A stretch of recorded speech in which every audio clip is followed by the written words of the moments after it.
ಪ್ರತಿಯೊಂದು ಮಾತು ಕಲಿತ ಜಾಗ, ಪ್ರತಿ ಹೆಜ್ಜೆ ಗುರುತು ಅರಿತ ಜಾಗ, ಕನಸುಗಳ ಜೊತೆಗೆ ನಡೆದ ಜಾಗ, ಸ್ನೇಹಿತರ ಪ್ರೀತಿ ಪಡೆದ ಜಾಗ.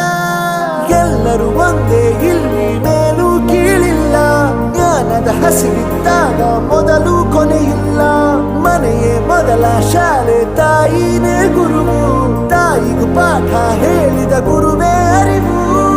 ಎಲ್ಲ ದಾನಕ್ಕೂ ಶ್ರೇಷ್ಠ ವಿದ್ಯೆ ಎನ್ನುವುದನ್ನು ತಿಳಿದ ದೇಶ ನಮದು, ವಿಶ್ವದ ಕಣ್ಣು. ಮುಂದೆ ಗುರಿ ಇರಬೇಕು, ಹಿಂದೆ ಗುರು ಇರಬೇಕು, ನಂಬಿ ನಡೆದರೆ ಸಾಕು ಸಾರ್ಥಕ ಬದುಕು.